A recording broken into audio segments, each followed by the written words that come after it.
प्रिय विद्यार्थियों, पिछली वीडियो में हमने छायावाद की प्रवृत्तियों पर चर्चा की थी। अब हम छायावाद के अभिव्यंजना पक्ष का अध्ययन करते हैं। छायावादी काव्य अभिव्यंजना और विषय वस्तु दोनों ही दृष्टि से नवीनता लिए हुए हैं। द्विवेदी युग, इससे पूर्व जो द्विवेदी युग की भाषा वर्णनात्मक, स्थूल, शुष्क थी, किंतु छायावादी काव्य की भाषा में उपचार, वक्रता, सूक्ष्म भाव प्रकाशन, मानवीकरण, चित्रात्मकता, लाक्षणिकता, प्रतीकात्मकता, नादात्मकता आदि का समावेश हो गया। जो छायावादी कवि थे उनकी जो भाषा है उस पर हम चर्चा करते हैं। देखो, छायावाद ने कर्कश कही जाने वाली खड़ी बोली में कोमल भावों को प्रस्तुत करने की चुनौती को स्वीकार किया। और आगे जी उनकी भाषा पर टिप्पणी करते हुए क्या लिखते हैं, देखो, अपने नए कथ्य के अनुरूप अपनी नई भाषा की तलाश छायावादी कवियों के सामने एक ऐतिहासिक चुनौती थी, और इस चुनौती का सामना छायावादी कवियों ने पूर्ण साहस के साथ किया। और छायावादी जो कवि है उन्होंने नवीन शब्दों को ग्रहण किया, जैसे स्वर्णिम, अरुणिम, स्वप्निल आदि। अब इस युग की शैली पर चर्चा करते हैं। मुक्तक गीति शैली, इस युग की जो मुख्य जो शैली थी वह कौन सी थी? मुक्तक गीति शैली। छायावादी कवियों का अधिकांश काव्य मुक्तक गीति शैली में लिखा गया। गीति शैली के सभी तत्व, अर्थात कौन कौन से तत्व होते हैं गीति शैली के? जैसे कि वैयक्तिकता, संगीतात्मकता, भावात्मकता, संक्षिप्तता, कोमलकांत, पदावली आदि सभी उनके काव्य में प्रचुर एवं स्वाभाविक रूप से अभिव्यक्त हुए। अब इस युग की जो अगली वो प्रवृत्ति है वह है प्रतीकात्मकता। छायावादी काव्य में अंतर्मुखी प्रवृत्ति के कारण बाह्य स्थूलता का चित्रण न कर सूक्ष्मता का चित्रण किया। इस कारण उनकी भाषा प्रतीकात्मक हो गई। प्रकृति को उन्होंने व्यक्तिगत जीवन का प्रतीक माना। फूल सुख के अर्थ में है, शूल दुख के अर्थ में है, उषा प्रफुल्लता के अर्थ में है, तो संध्या उदासी के अर्थ में इन्होंने अपनाया संध्या को। और जैसे कि कामायनी हमारा प्रतीकात्मक महाकाव्य है, जिसमें मनु मन के, श्रद्धा हृदय की, ईड़ा बुद्धि की प्रतीक है। उनकी एक पंक्ति है, देखो, दुख की पिछली रजनी बीच विकसता सुख का नवलो प्रभात। दुख की पिछली रजनी बीच, तो यहाँ दुख रजनी यानी रात्रि का प्रतीक है तथा सुख नवल प्रभात यानी कि दिन का प्रतीक है। इस प्रकार इन कवियों की जो भाषा थी वह पूर्णतः प्रतीकात्मक एवं लाक्षणिक थी। पंत की निम्न पंक्तियों में भी हम उनकी प्रतीकात्मकता और लाक्षणिकता को देख सकते हैं, जिसमें देखो क्या है, अभी तो मुकुट बंधा था माथ, हुए कल ही हल्दी के हाथ, खुले भी न थे लाज के बोल, खिले भी चुम्बन सुन कपोल, हाय रुक गया यही संसार, बिना सिनूर अंगार, बाल हत लती का वह सुकुमार, पड़ी है छिन्न आधार। यह सुकुमार लता उस नव युवती का प्रतीक है जिसका सुहाग उजड़ गया है। सिंदूर का अंगार बनना उसके वैधव्य को सूचित करता है। अतः भाषा में लक्षणता का समावेश है। छायावादी कवियों में सूक्ष्म की सौंदर्यात्मक अभिव्यक्ति थी। अतः उनका उद्देश्य अभिधा से नहीं बल्कि किससे था? लक्षणा से था, क्योंकि अभिधा से तो हमें मुख्य अर्थ का ही बोध होता है, जबकि इन कवियों का उद्देश्य विशिष्ट अर्थ की ओर पहुंचना था। इसलिए उनकी जो भाषा थी वह पूर्णतः लाक्षणिक हो गई। इसलिए इनकी भाषा में लाक्षणिकता का ही समावेश है। अब जो अभिव्यंजना पक्ष का जो अगला पक्ष है वह है चित्रात्मकता। छायावादी काव्य की यह भी एक अति महत्वपूर्ण विशेषता मानी जाती है कि उनमें चित्रात्मक भाषा का सुंदर प्रयोग हुआ है।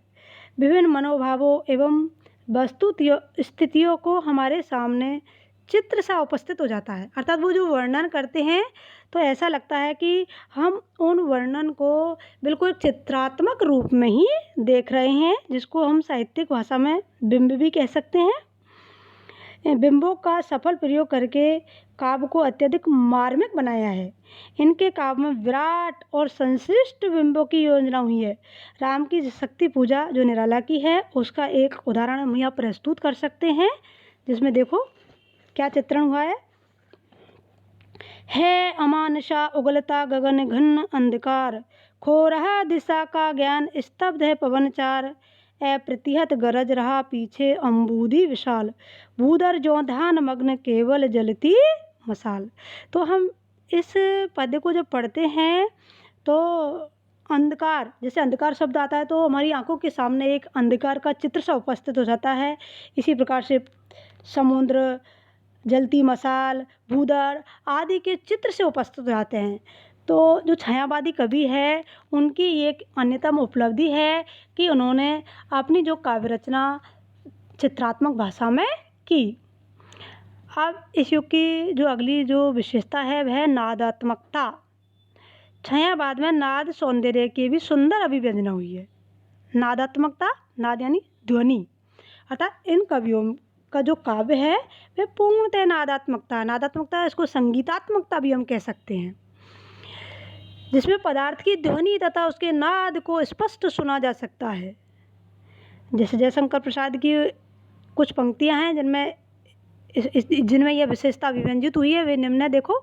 ज्ञान दूर कुछ क्रिया भिन्न, इच्छा क्यों न पूरी हो मन की, एक दूसरे से ना मिल सके यही विडम्बना है जीवन की। तो इसमें ऐसा लगता है कि मतलब बिल्कुल ही एक लय हो, एक नादात्मकता हो, एक संगीतात्मकता हो, जिसमें ऐसा लगता है मानो उसकी ध्वनि को हम बिल्कुल नादात्मक स्वर में स्पष्ट रूप से सुन रहे हो। इस प्रकार इन कवियों ने नादात्मकता का समावेश करके अपनी विशिष्टता का परिचय दिया, जिसको ध्वन्यर्थ व्यंजना भी बोलते हैं। अब इस युग की जो अगली कलागत विशेषता है वह नवीन अलंकारों का प्रयोग। छायावादी कवियों ने अर्थ अलंकारों का प्रयोग किया, दो नए अलंकार प्रयुक्त किए, विशेषण प्रिय अलंकार और ध्वन्यार्थक व्यंजन तथा विरोधाभास, रूपाकृतिशोक्ति आदि अलंकारों को भी इन्होंने अपने काव्य में स्थान दिया। जैसे कि विशेषण विपर्य, इनकी जो मूल विशेषता थी वह थी विशेषण विपर्य। तो इसका हम एक उदाहरण यहाँ प्रस्तुत करते हैं। देखो, तुम्हारी आँखों का बचपन खेलता जग अल्लड़ खेल। तो ये बिल्कुल इसमें विपरीत विशेषण दिए गए हैं, इसलिए इनकी जो विशेषता है कि विशेषण विपर्य वह इस पद्य में पूर्णतः अभिव्यंजित हुई है। ध्वन्यार्थक व्यंजक जैसे छप छप का होता शब्द विरल, थर थर कंप रहती दीप्ति तरल। तो इसमें ध्वन्यार्थक, एक ध्वन्यार्थक मतलब ध्वनि अर्थ के रूप में व्यंजित हो रही है।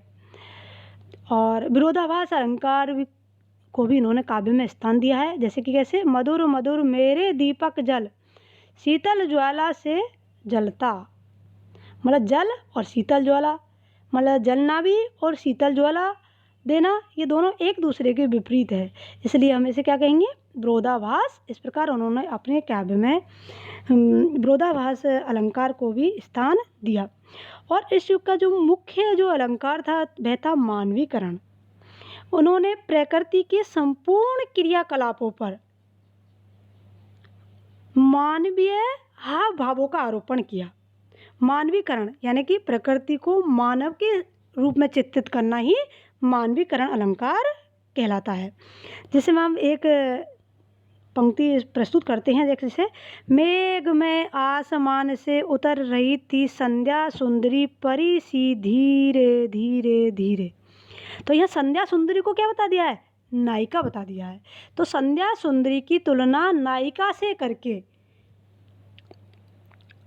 प्रकृति पर मानवीय कार्यकलापों का आरोप किया। इस प्रकार इन पंक्ति में मानवीकरण अलंकार अभिव्यक्त हुआ। अगली इस युग की जो विशेषता है नवीन छंद।